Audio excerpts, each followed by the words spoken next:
आजचा सवाल या कार्यक्रमाचे प्रायोजक आहेत कॉस्मॉस बँक आणि कोहिनूर ग्रुप।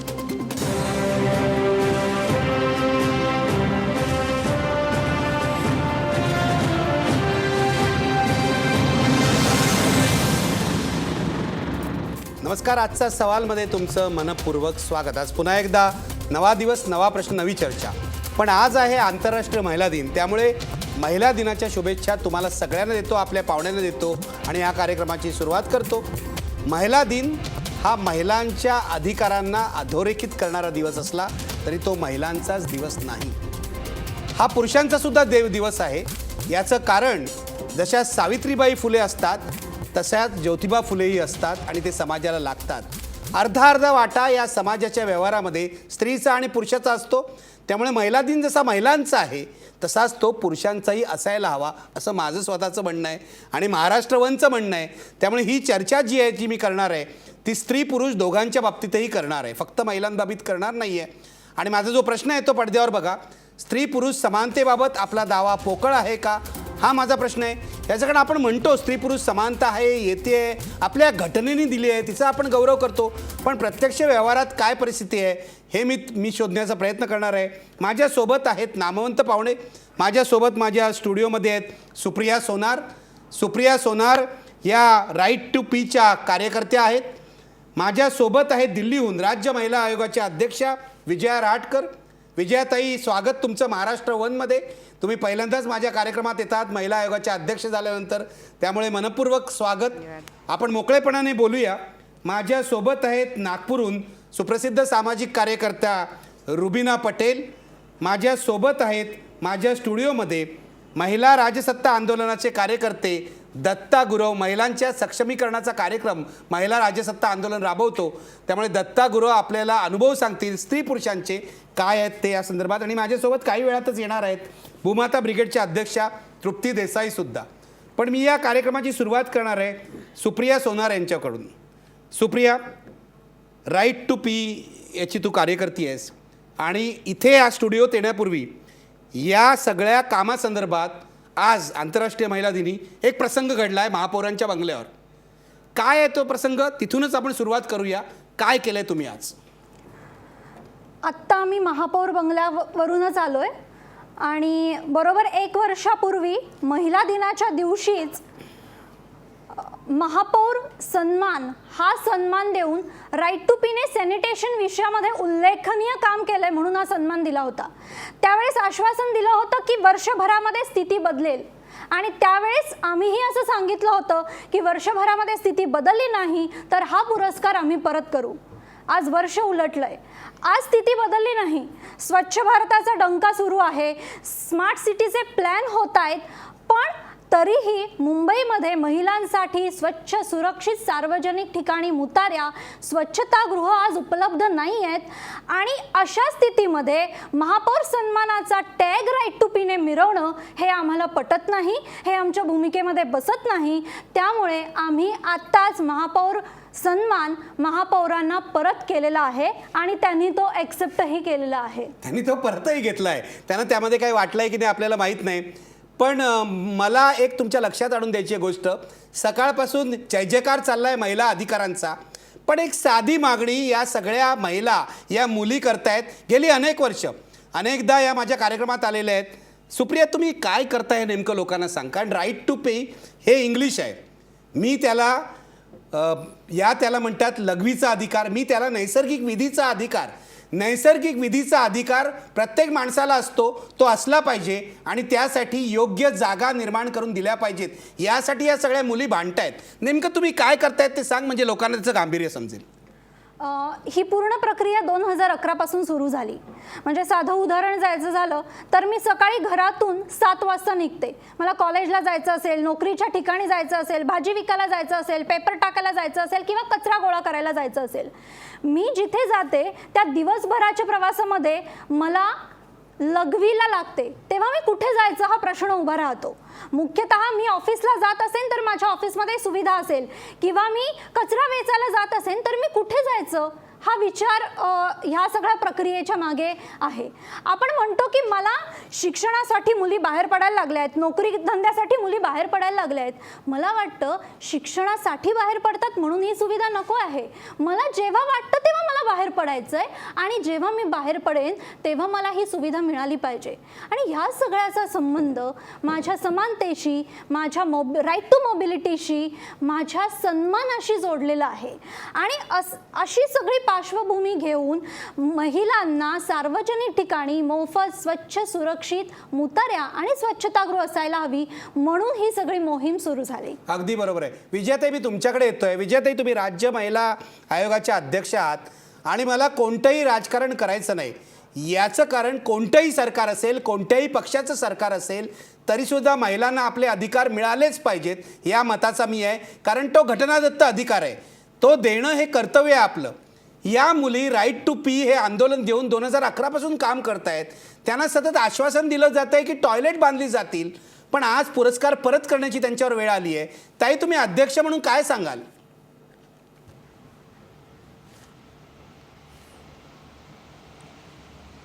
मला असं वाटतं की ही वेळ येणंच ही खूप दुर्दैवाची गोष्ट आहे. हा महिलांचा मूलभूत अधिकार आहे. महिलाच काय, सगळ्यांच्याच करता, त्यांच्या नैसर्गिक विधी करता त्यांना व्यवस्था होणं हा आपल्या सगळ्यांचा मूलभूत अधिकार आहे आणि तो पूर्ण व्हायला हवा. दुर्दैवानं तो पूर्ण होत नाही आहे. आणि मला असं वाटतं की ह्या सगळ्यांकरता आमच्या ज्या काही संस्था आहेत, भले ती महापालिका असेल, नगरपालिका असेल, या सगळ्या संस्थांना अजून अधिक सक्षमतेने काम करण्याची गरज आहे. मी यापूर्वी महापौर पण राहिले आहे, तेव्हा मला हे पण माहिती की असं काम करताना जागेची अनेक अडचणी येऊ शकतात, लोक पण त्याला विरोध करतात. पण या सगळ्या अडचणींना दूर करून पुढे जाऊन सगळ्याच महापालिकांनी, नगरपालिकांनी, जिल्हा परिषदांनी काम केलं पाहिजे असं मला मनापासून वाटतं. आणि ते करणं अत्यंत गरजेचं पण आहे. ते जर नाही झालं तर मग आज जसा पुरस्कार परत गेला अशा वेळा समोर येतात, अशा वेळा आपल्यावर आल्या नाही पाहिजे. आणि ह्याकरता आम्ही उत्तम काम केलं पाहिजे. पण मला याच्यासोबत हे पण वाटतं की ज्या वेळेला एखादी महापालिका, एखादी नगरपालिका या विषयामध्ये काम करायला प्रयत्न करते त्यावेळेला आजूबाजूच्या लोकांच्याकडनं पण त्याला जागा देण्याकरता विरोध होतो आणि बऱ्याच वेळेला ते काम पूर्णत्वाला जाऊ शकत नाही, अशाही अडचणी येतात. त्यामुळं जितकं संवेदनशीलतेनं महापालिका, नगरपालिकांनी राहिलं पाहिजे तेवढंच संवेदनशीलता या बाबतीमध्ये लोकांनी पण दाखवली पाहिजे. आणि शेवटी हे काम आमच्या सगळ्यांचं आहे. या विचारानं आपण पुढे गेलं पाहिजे. जोपर्यंत हा विचार समोर येत नाही तोपर्यंत अशी कामं उभं राहणं अवघड होतं. अगदी बरोबर आहे, तुम्ही नेमकेपणाने सांगितलेलं आहे. पण सुप्रिया, मला तुला आणखीन काय विचारायचं आहे. टॉयलेट बांधणं ही एवढी एक मूलभूत अशा प्रकारची गरज आहे आणि ते काम आहे. आपण लोकांना हे पण सांगूया की महिलांना टॉयलेट्स उपलब्ध न झाल्यामुळे काय काय होऊ शकतं. जरा लोकांना हे कळू दे, कारण आपण सतत दुर्लक्ष करतो. महिला तर वारंवार दुर्लक्ष करतात. पुरुषांसाठी चांगली टॉयलेट्स नाहीत, पण महिलांना टॉयलेट उपलब्ध न झाल्यामुळे काय होऊ शकतं. यामध्ये 2 मुद्दे आहेत. एक मुद्दा असा आहे की टॉयलेट नसल्यामुळे महिला पाणी पितच नाहीत. म्हणजे पाण्याची बॉटल जरी पर्समध्ये असली तरी जरी मला लघवीला जावं लागलं तर मी कुठे जाणार या विचाराने पाणी न पिणं आणि त्यामुळे शरीरावर होणारा परिणाम. आणि दुसरं म्हणजे जर कुठेतरी टॉयलेट सापडलं एखाद्या रेल्वे स्टेशनवरती किंवा पब्लिक ठिकाणी तर ते स्वच्छ नसणं, त्यामुळे तिथे लघवीचा अधिकार बजावल्यानंतर होणारे इन्फेक्शन्स. म्हणजे प्रॉब्लेम दोन्ही बाजूला आहे. प्रॉब्लेम कंट्रोल करण्याच्या बाबतीतही आहे आणि प्रॉब्लेम रिलीज करण्याच्या बाबतीतही आहे. आणि मुख्यतः ह्याला जोडून अजून एक गोष्ट सांगायची आहे. आपण समानतेच्या गोष्टी करतो. आज इंटरनॅशनल वुमन्स डेची थीम आहे जेंडर पॅरिटी. मुख्यतः जेंडर पॅरिटीचा मुद्दा जसा शनी शिंगणापूरला लागू होतो तसा तो हाजी अलीलाही लागू होतो. आणि या 2 घटनांना जसा लागू होतो त्याकडे बघताना आम्ही टॉयलेट बांधणं म्हणजे स्ट्रक्चर्स उभी करणं ह्याचा अर्थ की फक्त मानसिकता बदल झाला पाहिजे असं नाही. मानसिकता बदल झालाच पाहिजे, पण त्यासोबत फिजिकल एन्व्हायरमेंटही बदललं पाहिजे, स्ट्रक्चरही बदललं पाहिजे, तरच ते पुरेपूर होईल. त्यामुळे राईट टू पी हा एक मुद्दा आहे जो फिजिकल एन्व्हायरमेंट स्ट्रक्चर बदलाच्या दृष्टीने बोलतो, ना की फक्त मानसिकता बदलाच्या दृष्टीने बोलतो. कारण बदल हा दोन्ही पातळीवरती झाला पाहिजे. कारण मानसिकता बदलली पण टॉयलेट्स उभेच नाही राहिले तर काहीच होणार नाही. अगदी बरोबर आहे. सुप्रियाने नेमक्या मुद्द्याकडे आपल्याला आणलेलं आहे. जसा राईट टू पीचा मुद्दा आहे तसाच शनी शिंगणापूरचा आहे. एका स्त्रीमुक्तीच्या किंवा स्त्री समानतेच्या मुद्द्याचे हे वेगवेगळे पैलू आहेत. आणि मला इथे चर्चेमध्ये आणायचे तृप्ती देसाई, तुम्ही शनी शिंगणापूरला गेलात. आज आणि काल 2 दिवस तुम्ही त्र्यंबकेश्वरच्या गाभाऱ्यामध्ये स्त्रियांना प्रवेश मिळावात म्हणून प्रयत्न केले. इथे स्त्रियांना टॉयलेट्सही नाही आहेत, गाभारा दूर राहायला. माझं म्हणणं आहे, ज्या नैसर्गिक विधी करायला पाहिजे, ज्यामुळे न केल्यामुळे रोग होऊ शकतात, प्रकृतीवर परिणाम होऊ शकतो, तेही करू देत नाहीत. आणि तिथे देवाच्या दरबारात सुद्धा प्रवेश नाही आहे. शनी शिंगणापूर झालं, त्र्यंबकेश्वर झालं. काय म्हणणं आहे तुमचं आता? 2 वेळा पोलिसांनी तुम्हाला काल आणि आज अटक केलेली आहे, सोडलेलं आहे. काय म्हणणं आहे तुमचं आज? समानतेच्या हक्क आणि अधिकारासाठी आम्ही आंदोलन करत आहोत. आणि निखिल सर, आपण जसं म्हणालात की टॉयलेट सुद्धा नाही आहेत मंदिराच्या बाहेर, तर मला या बाबतीत असं सांगायचं आहे की देवाच्या दारी जो भेदभाव केला जातो तो एकतर चुकीचा आहे. त्याच्यानंतर आज महिलांच्या ज्या मूलभूत गरजा आहेत की प्रत्येक ठिकाणी, मग ते मंदिर असेल किंवा सार्वजनिक ठिकाणी, आपण कुठल्याही हायवेवर गेलो तर आपण बघितलं तर कुठेही महिलांसाठी टॉयलेट्स नाही आहेत. त्यामुळे महिलांना अनेक समस्या येतात, त्याच्याकडे कुणीही लक्ष देत नाही. प्रत्येक शहरामध्ये दरवेळी महापौर घोषणा करतात, पण या घोषणा फक्त कागदावर राहतात आणि काहीच उतरलं जात नाही. त्यामुळे समानतेचा जो संदेश आपल्याला सावित्रीबाई फुले आणि ज्योतिबा फुलेंनी जो दिलेला होता आणि डॉक्टर बाबासाहेब आंबेडकरांनी जो राज्यघटनेमध्ये दिलेला आहे, तो कुठेतरी कागदावरच राहिलेला आहे. कारण समानतेच्या हक्कासाठी लढताना, रस्त्यावर उतरताना आपण बघितलं असेल की काल आमच्याबरोबर दादागिरी केली गेली.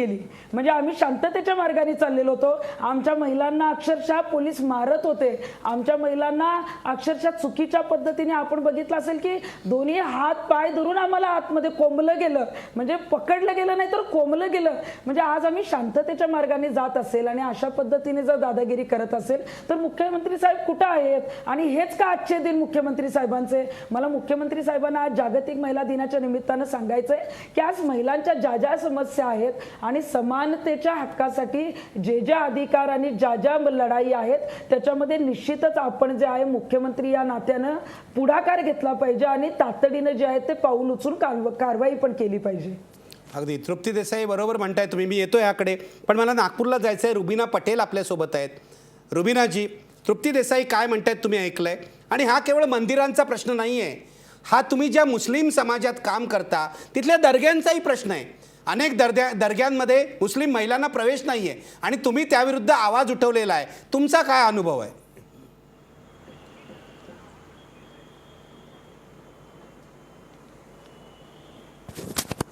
रुबीनाजी, आवाज नाही येत आहे माझा? रुबीनाजी, माझा आवाज पोचतोय तुमच्यापर्यंत? आपण बरोबर माझा आवाज पोचतोय का? आवाज आला तुमचा. माझा प्रश्न असा होता की मंदिरांमध्ये प्रवेश नाही, स्त्रियांसाठी टॉयलेट्स नाही, पण दर्ग्यांमध्ये सुद्धा प्रवेश नाही. म्हणजे सर्व धर्म इथे मला सारखे दिसत आहेत. तुमचा काय अनुभव आहे?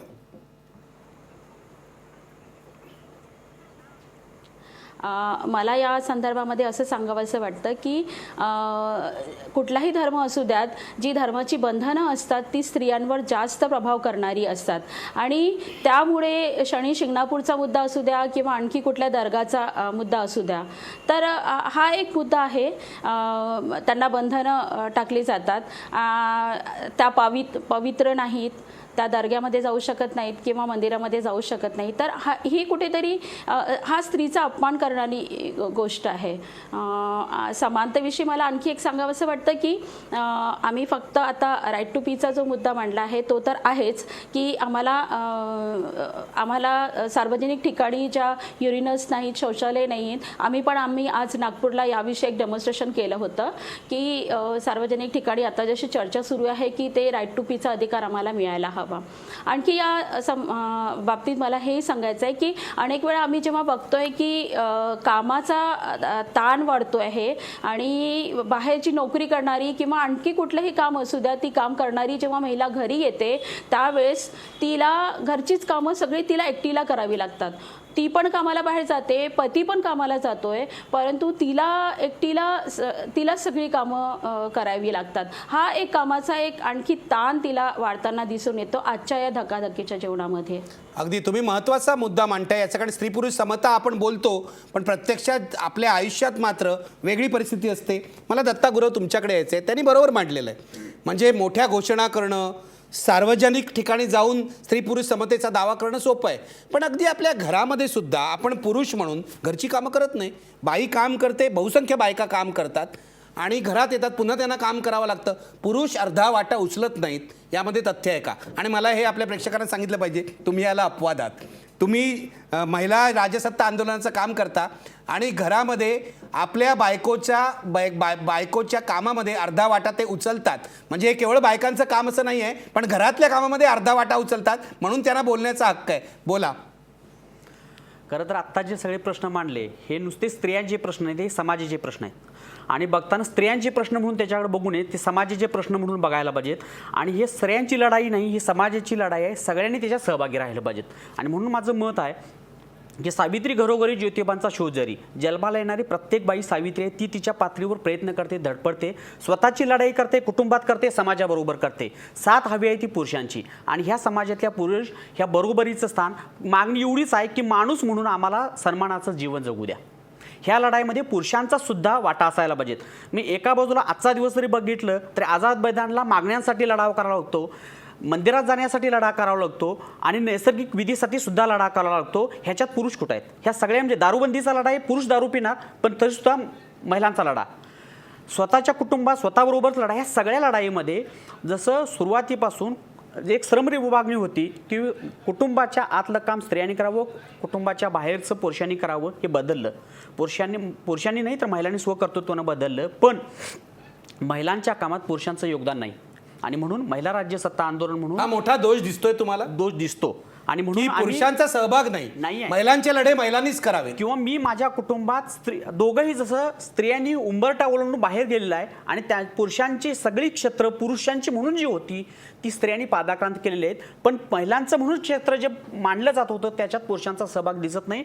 तो असण्यामध्ये पुरुषांनी अभिमानानं भाग घेतला पाहिजेत, तरी समानता येईल असं मला वाटतं. विजयाताई, हे पटतंय का तुम्हाला की पुरुषाचा सहभाग नाही? पुरुष शाब्दिक पाठिंबा देत असेल पण प्रत्यक्ष कृतीमध्ये तो कुठेही नाही. आपल्याला शनी शिंगणापूरमध्ये तेच दिसतंय, त्र्यंबकेश्वरला तेच दिसतंय की उलट महिलांना विरोध करण्यासाठी महिलांनाच पुढे करण्यात आलेलं आहे. आपलं बोलणं आणि आपली कृती यामध्ये मोठी तफावत आहे का?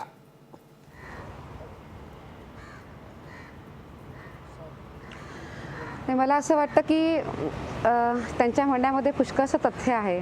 बऱ्याच ठिकाणी आजही पुरुष जबाबदारी घेत नाहीत आणि बऱ्याच ठिकाणी आजही पुरुष जेव्हा महिलांना भूमिका घ्यायची असते त्यावेळेला भूमिका घेऊ देत नाहीत. आज जर आपण बघितलं तर टॉयलेटचा प्रश्न असेल, मंदिर मस्जिद प्रवेश असेल, त्याशिवाय घरामधली कामं असतील, ह्या सगळ्यासोबत आपण जर बघितलं तर फक्त एवढेच विषय नाहीत महिलांचे. त्याच्यासोबत आम्ही तर महिलेला जन्म पण नाकारतो. जन्म नाकारण्यापासून तर याच्या पुढं जाऊन त्या मुलीला जी जन्माला येते आहे तिला कुठेतरी दुय्यम प्रकारची वागणूक आणि मुलाला उत्तम प्रकारची वागणूक, मग ते शिक्षणापासून असेल नाहीतर मग ती अगदी प्रत्यक्षामध्ये नोकरीच्या संधी असतील किंवा घरातल्या कामाच्या संधी असतील, या सगळ्यामध्ये आम्ही भेदभाव करतो. ह्याच्यामध्ये महिला पण असतात, पण याच्यासोबत घरातल्या पुरुषाचा सुद्धा फार मोठा दबाव असतो आणि हा दबाव आजही आमच्या महिलांना झुगारता येत नाही. आपण जर बघितलं तर प्रत्येक घरोघरी ज्यावेळी महिलांवरचे अन्याय आणि अत्याचाराचे विषय येतात त्यावेळेला जे हे अत्याचार आहेत हे बहुतांशी अत्याचार हे पुरुषांकडनं होतात आणि अशा वेळेला त्यांची भूमिका खूप महत्त्वाची असते. मात्र असं पण आहे की काही पुरुष आहेत की जे महिलांना पाठिंबा देतात, त्यांच्यासोबत येतात, पण या सगळ्या पुरुषांची संख्या वाढणं खूप गरजेचं आहे, जी संख्या आज पुरेशी नाही आहे.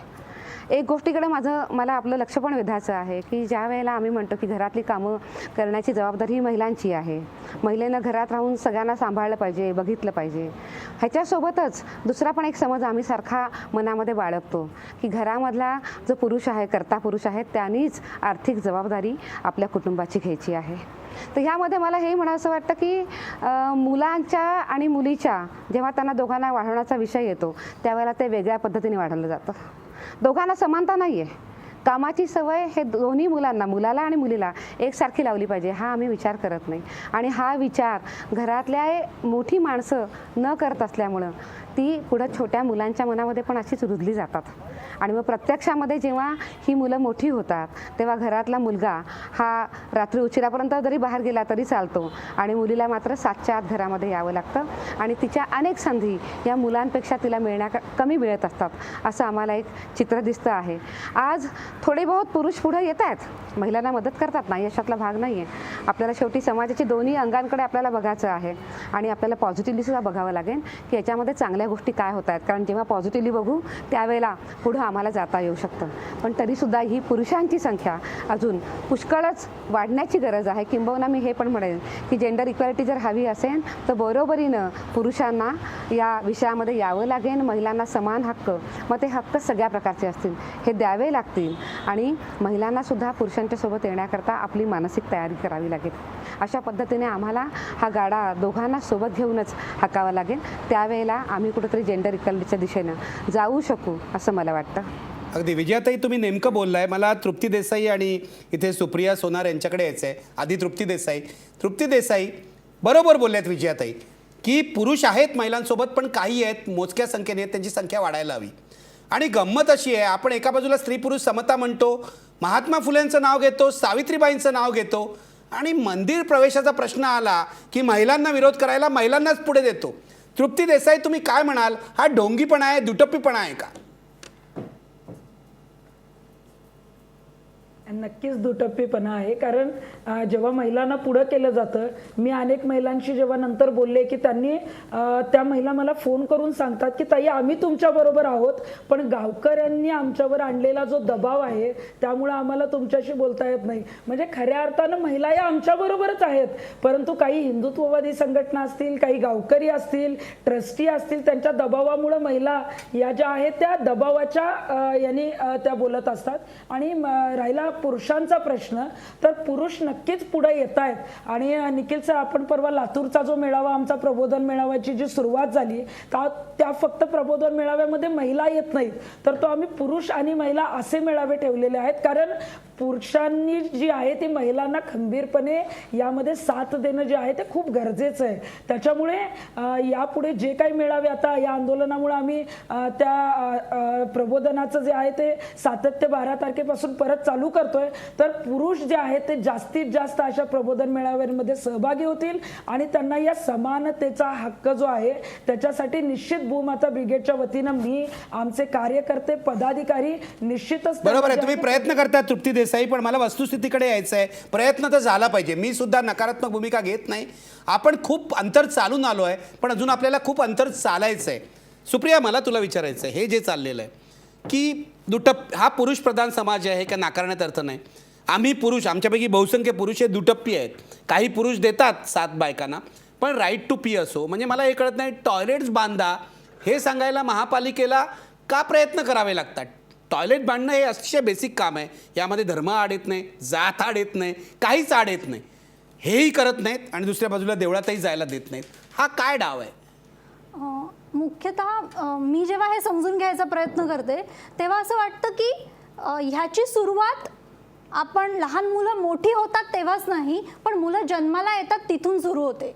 म्हणजे मुलगा झाला तर काय गिफ्ट द्यायचं आणि मुलगी झाली तर काय गिफ्ट द्यायचं, इथून ज्याची सुरुवात होते. आणि पुढे जाऊन जर आपण पाहिलं, थोडं स्पष्टच बोलते की जेव्हा बाईला पाळी येते तेव्हापासूनच तिची जी काही स्पेस आहे ती श्रिंक व्हायला लागते, ती कमी व्हायला लागते. म्हणजे इथून सुरुवात होताना घरात पाळी आल्यावरती श्रिंक होणारी स्पेस ती तशीच श्रिंक कमी होत जाते. आपण जसे मोठे होतो, बाहेर जातो, तशी ती स्पेस, ती म्हणजे नेमकं काय होतं? जागेवरती ही स्पेस कमी होते म्हणजे नेमकं काय होतं? उदाहरण द्यायचं झालं तर मी म्हणाले की घरामध्ये पाळी आल्यावरती आपली स्पेस कमी होते. त्यानंतर मला दिवसभरामध्ये 16 तास मी बाहेर राहणार असेल, मला माझ्या पाळीचे दिवस असतील, तर मग मी माझं पॅड बदलण्यासाठी जर मला टॉयलेटची आवश्यकता असेल तर मी जाणार कुठे आणि ती सोय मला उपलब्ध आहे का? मग माझ्या राईट टू मोबिलिटीचा प्रश्न जेव्हा येतो, मला 16 तास बाहेर राहायचं असेल मुंबईसारख्या ठिकाणी काम करत असताना, तर मी राहणार कशी? मग तुम्ही मला पुन्हा कंट्रोल करायला सांगणार आहात का? म्हणजे एका बाजूनी तुम्ही म्हणजे एका बाजूनी म्हणण्यापेक्षा सगळ्याच बाजूनी तुम्ही कंट्रोल करा असं सांगणारी जी मनोवृत्ती वाढत चाललेली आहे किंवा ती मुळात आहे आणि त्याला खतपाणी घालणाऱ्या गोष्टी ज्या वाढत चाललेल्या आहे तो दुटप्पीपणा आहे. कारण जेव्हा आपण महानगरपालिकेला म्हणतो की महानगरपालिका म्हणून वैयक्तिक रोष नाहीये, पण त्यामध्ये असलेला जो जेंडर इन्सेन्सिटिव्हनेस आहे मुळात या प्रश्नाकडे बघण्याचा, म्हणजे टॉयलेट बांधले म्हणजे प्रश्न सुटतील का? नाही सुटणार आहेत, पण मुख्यतः बघण्याचा दृष्टिकोन जेव्हा बदलेल तेव्हा फक्त टॉयलेटच नाही तर असे अनेक प्रश्न मार्गी लागतील. दत्ताजी, हे पटतंय का तुम्हाला? आपण राज्य सरकारकडे गेलो किंवा समाजाकडे बघलो तर दृष्टिकोन बघायला पाहिजे. म्हणजे राज्याचं प्रगती कशी मोजतात, रस्ते इमारती ह्याच्यावर प्रगती मोजली जाते, पण या राज्यातल्या सगळ्या महिलांचं हिमोग्लोबिन किमान 10च्या वर जाईल. तो राज्य आदर्श राज्य असं कोणी संकल्पना मांडत नाही. त्यामुळे आपली संकल्पना काय ह्याच्यावर पण अवलंबून असतो. दुसरं, सगळ्या सरकारी इमारती सगळ्या बांधताना तिथं महिला येतील असं पूर्वी गृहीत धरलेलं नाही, पण आता काळ बदलला. पण म्हणजे तुमचं असं म्हणणं आहे या सगळ्या सरकारी इमारतीची बांधकामं पुरुषांच्या दृष्टीने झालेली? हो, कारण उदाहरणार्थ कुठल्याही सरकारी कार्यालयात जावं तिथं पाळणाघर नाही मिळत, कारण महिला कधीतरी तिथं येऊ शकते, तिचं बाळ सोबत असेल गृहीत धरलेलं नाही. पुरुष येताना बाळ घेऊन नाही येत, पण बाई बाळ घेऊन येऊ शकते. पंचायत समितीचे सभापती असेल, आमदार एखादी असेल किंवा सरपंच असेल, ती ग्रामपंचायतमध्ये बाळ घेऊन येऊ शकते हे विचारच केलेला नाही राज्यकर्त्यांनी, आणि म्हणून त्याची रचना झालेली नाही. त्यामुळे ह्या रचना करताना सगळं फार जुनं बोलतात. प्रगती कशाची मोजायची त्याची इंडिकेटर सुद्धा हे मानवीय नाही आहे. प्रत्यक्ष दैनंदिन जीवनामध्ये डे टू डे लाईफमध्ये काय करायचं हे आपण ठरवलं पाहिजे.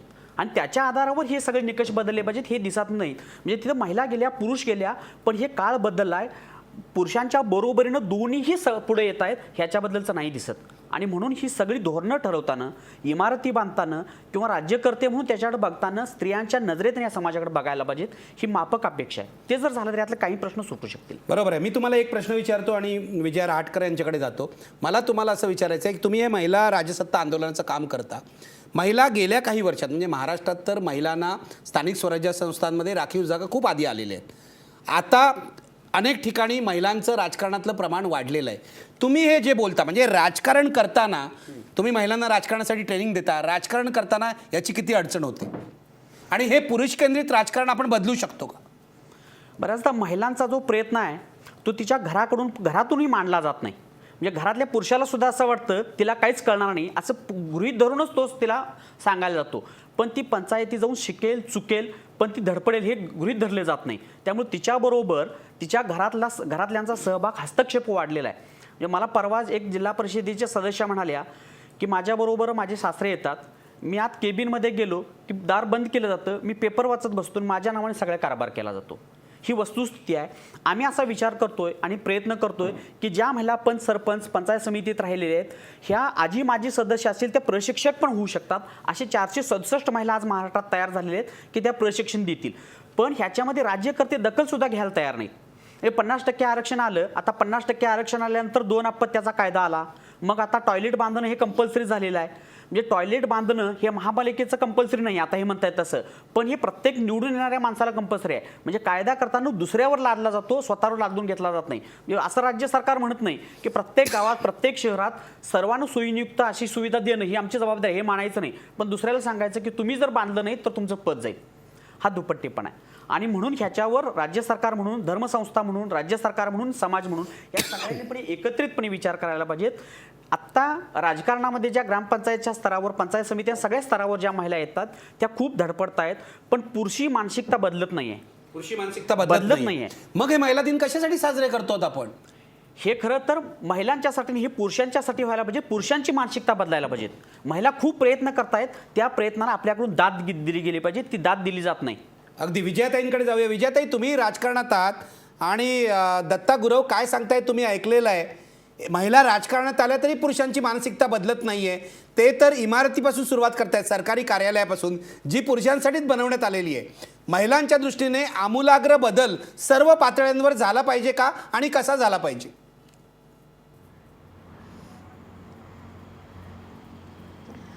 नक्कीच महिलांच्या दृष्टीने सगळ्याच पातळ्यांच्यावर बदल झाला पाहिजे. त्यांच्या मताशी मी सहमत आहे. आपण आता बघतो की राजकारणामध्ये आता महिलांचा सहभाग वाढला आहे, म्हणजे 73व्या आणि 74व्या घटना दुरुस्तीने पहिल्यांदा 33% आरक्षण दिलं आणि आता तर सगळ्याच ठिकाणी आपल्याला 50% आरक्षण मिळाले. प्रत्यक्षामध्ये जर आपण बघितलं तर हे 50% आरक्षण आणि याच्यासोबत ओपन जनरल कॅटेगरीमधनं लढणाऱ्या महिला असं जर आपण पाहिलं तर सभागृहामधलं चित्र आज 54, 55, 56% महिला आम्हाला सभागृहामध्ये दिसतात. या महिला उत्तम काम करत आहेत, धडपडत आहेत आणि मला हे चित्र खूप आशादायक वाटतं आहे. शिकतात पण आहेत, बऱ्याच गोष्टी येत पण नाही आहेत, पण मुख्य प्रवाहात पण त्या आजपर्यंत नव्हत्या. आता त्या शिकतायत, त्या काम करत आहेत.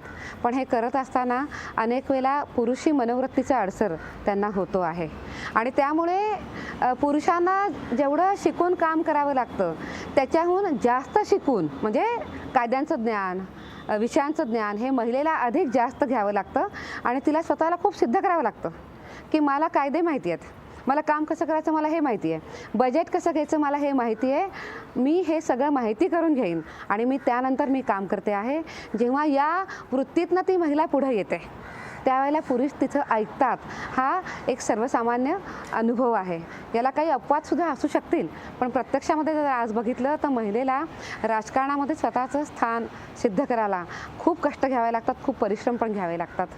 या निमित्ताने पण मला अजून एक गोष्ट पण सांगावीशी वाटते की आरक्षणामुळे महिलांचा राजकारणातला वावर वाढला. आज जर आपण बघितलं तर अनेक विषय असतील, रस्ते असेल, वीज असेल, पाणी असेल, स्वच्छता असेल, शिक्षण असेल, या सगळ्या विषयामध्ये महिला उत्तम काम करत आहेत. पण अजून एक आरक्षणाचा एक तोटा असा होतो की ज्या वेळेला एखाद्या वॉर्डाचं आरक्षण येतं आणि ते महिला आरक्षण होतं त्यावेळेला कदाचित त्या पुरुषाची आई, बायको, बहीण असं कोणीतरी निवडणुकीला उभं राहतं आणि त्या 5 वर्षाच्या काळामध्ये जर ही महिला स्वतःहून जर सक्षम झाली नाही, तिने काम जर हातामध्ये ती जर घ्यायला तिला जर अपयश आलं की मी हे सगळं काम माझं मी बघते, तर मात्र पुढच्या 5 वर्षानंतर आरक्षण बदलतं आणि मग ती पाहुणी म्हणून तिथे येते आणि पुरुष तिथं पुन्हा पहिल्याप्रमाणे नगरसेवक किंवा तो जे काही असेल आरक्षण जे असेल त्यानुसार तो होऊन जातो आणि मग ही महिला मात्र पाहुण्यासारखी तिथे येते आणि पुन्हा जाते. हे आमचे काही याच्यातले असलेले तोटे आहेत. पण मला असं वाटतं की पुरुषांच्या जसं सांगितलं की बिल्डिंग बांधण्यापासूनच मनोवृत्ती सगळी पुरुषांची आहे, महिलांच्या दृष्टीने काही पाहिलंच गेलेलं नाही आहे. पण आता चित्र बदलतं आहे. अगदी खूप नाही आहे पण थोडीशी आपण आता आशा करायला हरकत नाही आहे. ज्या महिला आता निवडून येत आहेत त्या आता आग्रहाने तिथल्या पुरुष अधिकाऱ्यांना किंवा पुरुष नेत्यांना सांगतायत की मला विचारलं पाहिजे, मी काम करू शकते, असं आज त्या म्हणायला लागल्या आहेत. या महिलांना आता आम्ही अजून जास्त पाठिंबा देण्याची गरज आहे, त्यांना पुढं आणण्याची गरज आहे, त्यांची हिंमत वाढवण्याची गरज आहे.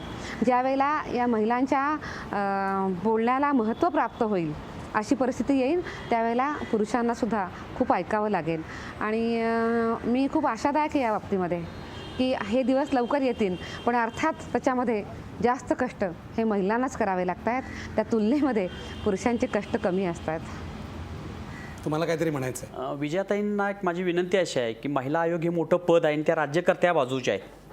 साधा 2-3 मुद्दे आहेत की गावातल्या पंचायत समिती सदस्य, जिल्हा परिषद सदस्य आणि सरपंचांना ओळखपत्र मिळायला पाहिजेत, ही साधी माफक अपेक्षा आहे. महाराष्ट्रामधल्या कुठल्याही सरपंचाला ओळखपत्र मिळालेलं नाही. ओळखपत्र मिळावं आणि आम्हाला का प्रशिक्षण देत नाही ओळखपत्र? म्हणजे अडचण काय आहे? कळत नाही.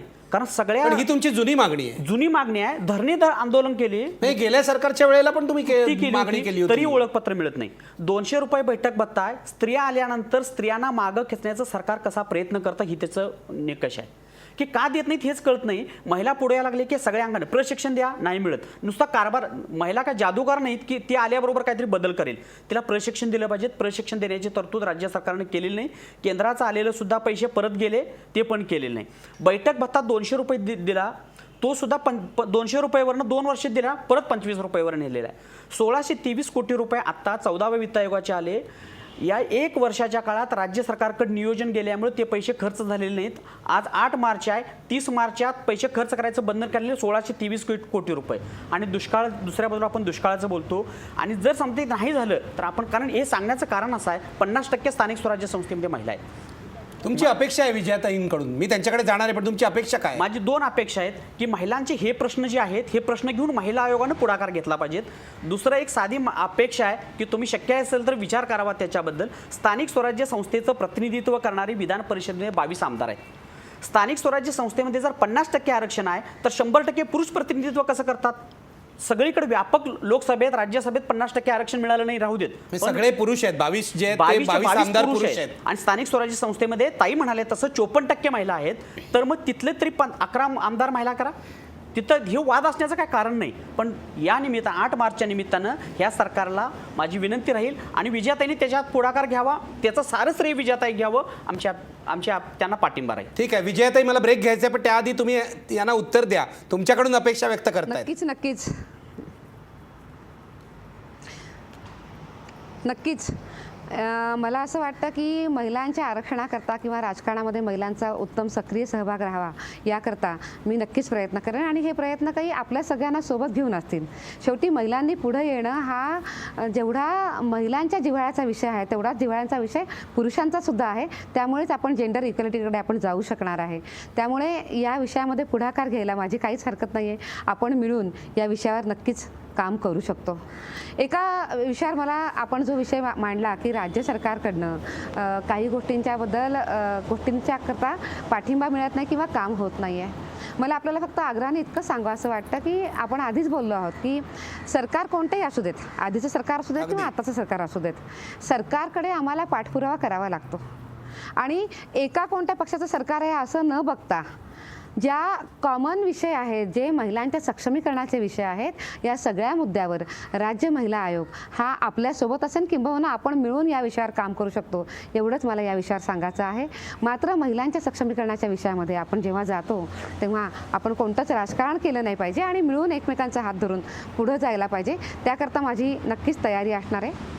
अगदी बरोबर आहे विजयाताई. मी ब्रेक घेतो आणि पुन्हा येतो तुमच्याकडे. मला रुबीना पटेल यांच्याकडे पण जायचं आहे, त्यांचा अनुभव विचारायचा आहे. बराच वेळ मी त्यांच्याकडे गेलेलो नाही आहे. पण ब्रेकपूर्वी आपला प्रश्न पहा, स्त्री पुरुष समानतेबाबत आपला दावा पोकळ आहे का? बघा पडद्यावर आपले प्रेक्षक काय म्हणतायत. होय म्हणतायत 73% लोक. 73% प्रेक्षकांना हे जर कळतंय की हा दावा पोकळ आहे, मग परिस्थिती बदलण्यासाठी आपण सगळे जोरदार प्रयत्न का करत नाही? अशा प्रकारे एक देखावा म्हणून आंतरराष्ट्रीय महिला दिन का साजरा करत राहतो, यावर मी चर्चा करणार आहे. ब्रेक नंतर नेमकं काय केलं पाहिजे हे विचारणार आहे सर्व पाहुण्यांना. ब्रेक नंतर पुन्हा भेटूया.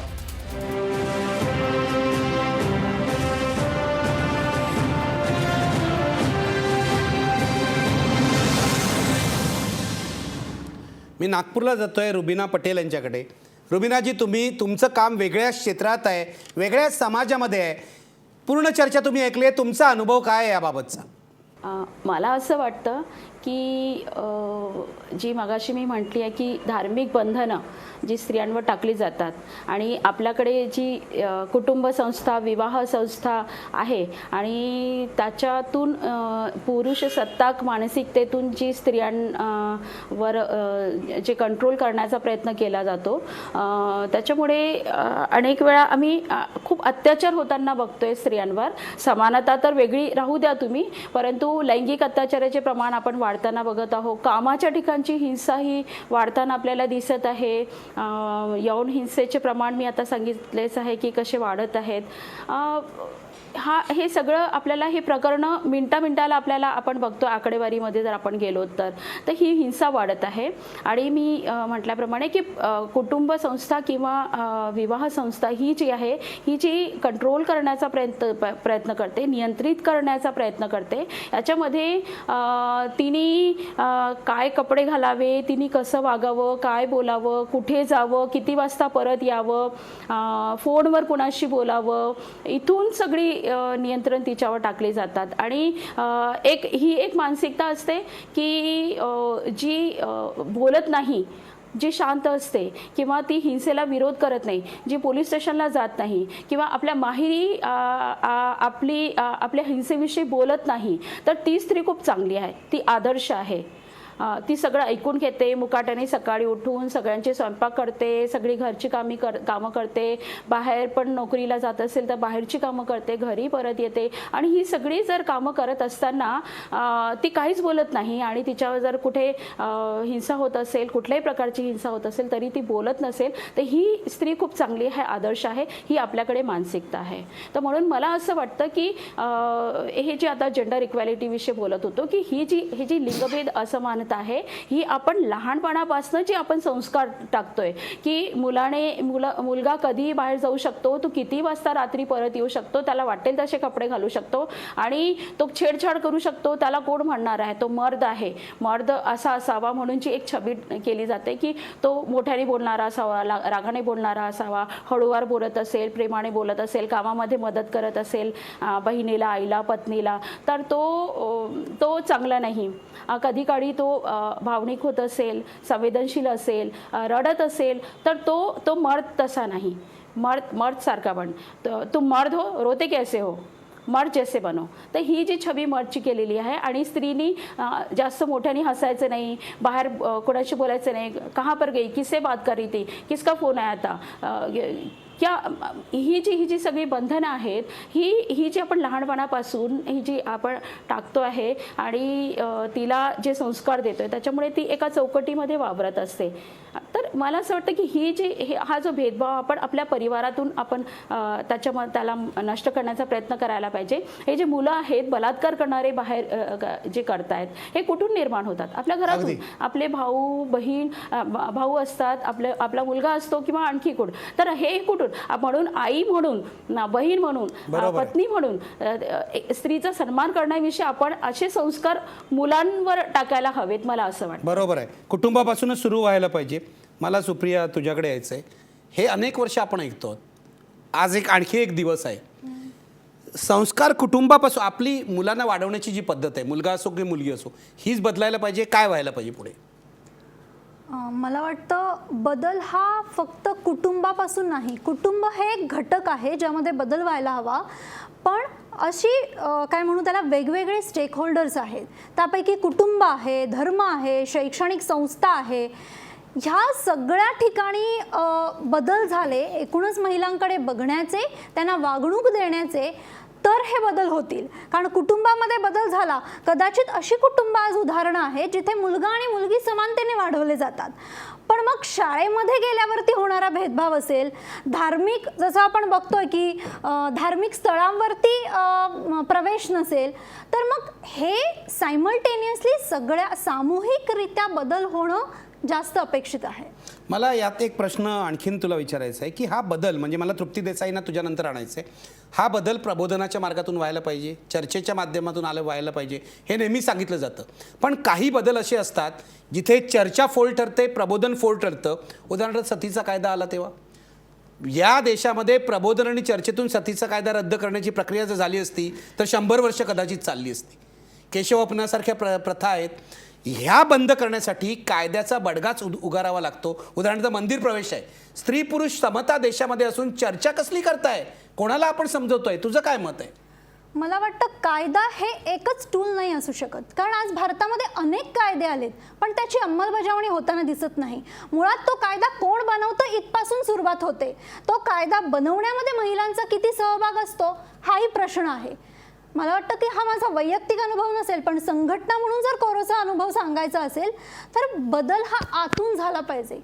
नाही, हे बरोबर आहे, हे मान्य आहे, आतून झाला पाहिजे. पण आपण जरी शनी शिंगणापूरचा प्रश्न घेतला किंवा त्र्यंबकेश्वरचा, की तिथे चर्चा काय करणार, कुणाशी करणार? एका बाजूला परंपरेच्या नावाखाली समर्थन होत आहे बंदीचं, दुसऱ्या बाजूला तृप्ती देसाई आणि सर्व लोकांना, स्त्रियांना प्रवेश हवा आहे. चर्चा कुठपर्यंत करणार, किती दिवस करणार, हा प्रश्न कसा सोडवायचा? जसं मी म्हटलं की बदल आतून हवा, बदल मानसिकतेमध्ये हवा आणि बदल पूर्ण सुरुवातीला म्हटल्याप्रमाणे ते वातावरण बदलण्यामध्ये हवा. वातावरण बदलायचा प्रयत्न केला पाहिजे असं तुझं म्हणणं आहे. फिजिकल एन्व्हायरमेंट सुद्धा बदललं पाहिजे, ना की फक्त मानसिकता बदलली पाहिजे. तृप्ती देसाई, असा बदल म्हणजे हे अगदी आदर्श आहे, असं व्हायला पाहिजे, प्रबोधनातून बदल व्हायला पाहिजे. पण ज्यांनी मनाची कवाडं बंद केली आहेत त्यांच्या बाबतीत काय करायचं तृप्ती देसाई?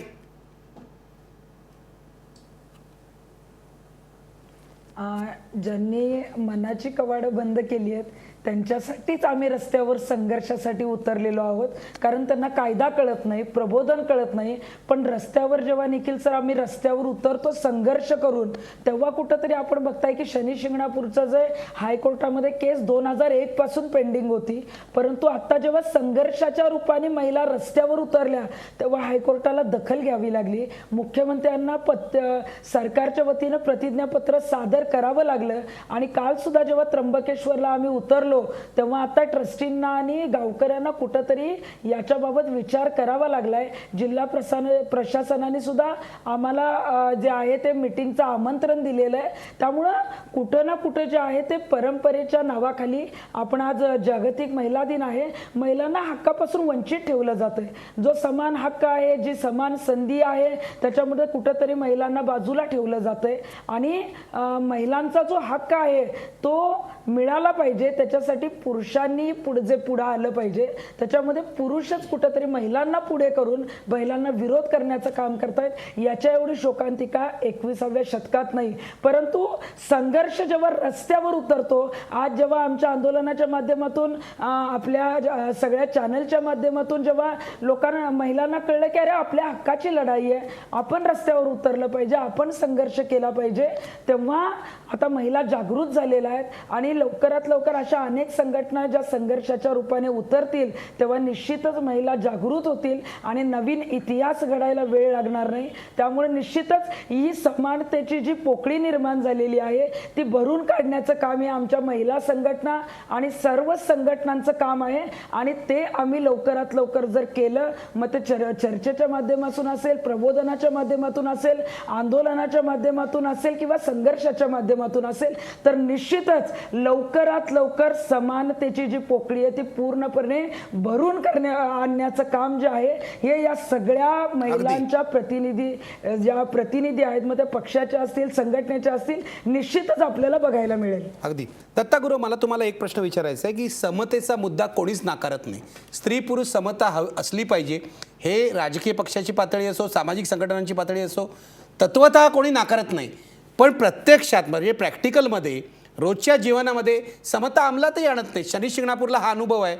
काँग्रेस राष्ट्रवादीचे लोक जे समतेचा पुरस्कार करतात आणि फुले आंबेडकरांचं नाव घेतात, प्रत्यक्ष ग्राउंडवर तिथे शनी शिंगणापूरकडे हेच लोक विरोध करतात प्रवेशाला.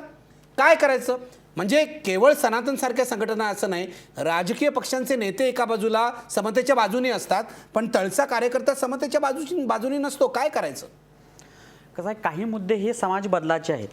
उदाहरणार्थ आता चारित्र्याचा मुद्दा आला की फक्त स्त्रियांच्या चारित्र्याबद्दलचा मुद्दा हा अधोरेखित होतो, बोलला जातो. पुरुषांच्या चारित्र्याबद्दलचा चर्चा बोलला जात नाही. चारित्र्याचा मुद्दा स्त्री पुरुष दोघांच्या, मुलामुलींच्या दोघांच्या चारित्र्याबद्दलचा बोललं पाहिजे.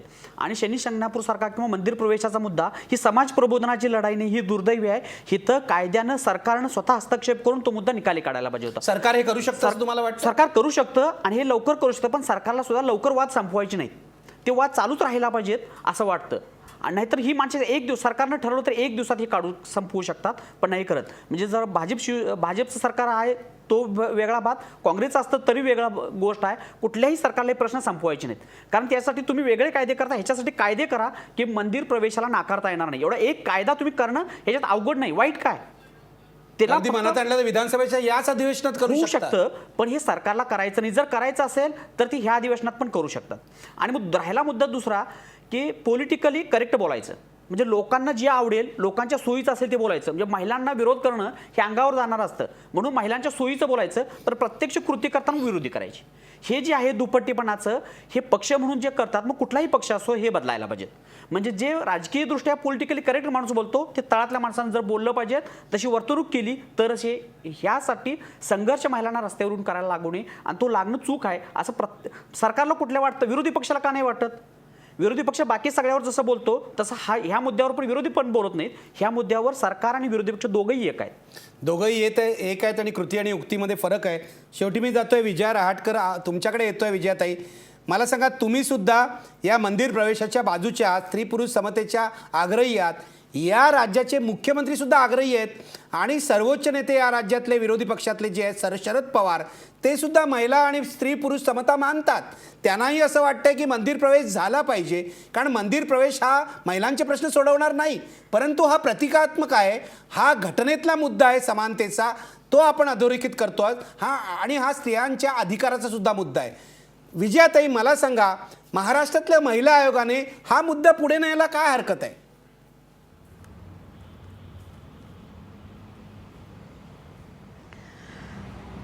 या मुद्द्यावर महाराष्ट्राचा महिला आयोग लक्ष घालू शकतो, पण मला असं सुद्धा वाटतं या सगळ्यामध्ये की प्रत्येक गोष्ट त्या क्षणी हो आणि नाही अशी कशी करता येईल. जे प्रश्न तुमच्याकडे वर्षानुवर्ष पडलेले आहेत, मी हे नाही म्हणत की ते अजून पुढे राहिले पाहिजेत, ते लगेच संपवले गेले पाहिजेत, पण त्याच्याकरता मलाही असं वाटतं की संवाद हा त्याच्याकरता सगळ्यात उत्तम उपाय आहे आणि या संवादानंच हे प्रश्न संपू शकतात, शाश्वत मार्ग निघू शकतो. आणि ज्या वेळेला या विषयावर बोलणं पण चालू आहे आणि मला असं वाटतं की या विषयामध्ये महिला आयोगसुद्धा नक्कीच लक्ष घालेल. पण आग्रहाने हे पण सांगावं असं वाटतं की अशा मुद्द्यांचं राजकारण होऊ नये. ज्या घटनेच्या पुढं महिला आणि पुरुष जर समान आहे हे जर सरकारने स्पष्ट केलं आहे, जर मुख्यमंत्र्यांनी पण स्पष्ट केलेलं आहे, तर नक्कीच ह्याला आज आंदोलन होतं आहे का? तर जेव्हा महिलांच्या बाजूने लोक उभे राहतात, आम्ही स्वतः म्हणतो की महिला आणि पुरुष समान आहेत, त्यावेळेला समोरसुद्धा अजून एक दुसरा विषय किंवा दुसऱ्या बाजूने लोक उभे राहत आहेत. शेवटी तुम्हाला या दोघांना एकत्र बसवावं लागेल, आपल्याला एकत्र बसवावं लागेल आणि मार्ग काढावा लागेल. मला असं वाटतं की या सगळ्या गोष्टींचं कुठेही राजकारण न होता चर्चेद्वारे, संवादाद्वारे हे प्रश्न सोडवले गेले पाहिजेत आणि नक्कीच याच्यामध्ये महिला आयोग लक्ष घालू शकेल, लक्ष घालेल. ताई, माझं तर म्हणणं आहे महिला आयोगानेच हा पुढाकार घेतला पाहिजे. तुमच्या कारकिर्दीमध्ये एक अत्यंत ऐतिहासिक निर्णय तुम्ही घडवून आणू शकता. मुख्यमंत्री तुमच्या बाजूचे आहेत, घटना तुमच्या बाजूची आहेत, तुम्हीच पुढाकार घ्यायला पाहिजे. आज महाराष्ट्र वनच्या माध्यमातून तुम्ही लोकांना सांगा याचं, कारण तुम्ही समतावादी आहात, तुम्ही समतेचा आग्रह धरतात, मग पुढाकार का घेऊ नये तुम्ही महिला आयोग म्हणून? नाही, मुळात असं आहे की मी आधीच माझी भूमिका स्पष्ट केली आहे की महिला आयोग यामध्ये लक्ष घालेल, पुढाकार घेईल. अवघ्या काही दिवसांपूर्वी आयोगाची स्थापना झालेली, नव्याने नियुक्ती झालेली आहे आयोगाच्या मेंबर्सची आणि आता आयोग पूर्ण कामामध्ये येतं आहे. याला थोडासा वेळ लागणार आहे, पण या सगळ्या विषयामध्ये आयोग नक्की लक्ष घालेल. ठीक आहे, मी इथेच थांबतोय, माझा वेळ संपलेला आहे, पण सगळ्यांना धन्यवाद. शेवटी पुन्हा एकदा प्रश्न बघूया. स्त्री पुरुष समानतेबाबत आपला दावा पोकळ आहे का?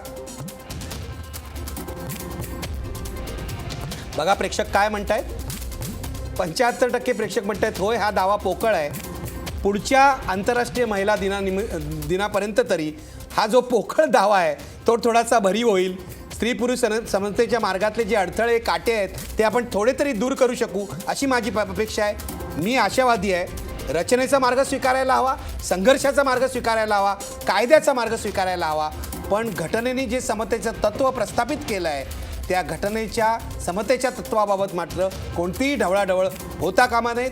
जे ऐकतील त्यांना बरोबर घेऊन, जे नाही ऐकणार त्यांना कायदा दाखवून हे केलं पाहिजे. इथेच थांबतोय. पाहत रहा महाराष्ट्रवर.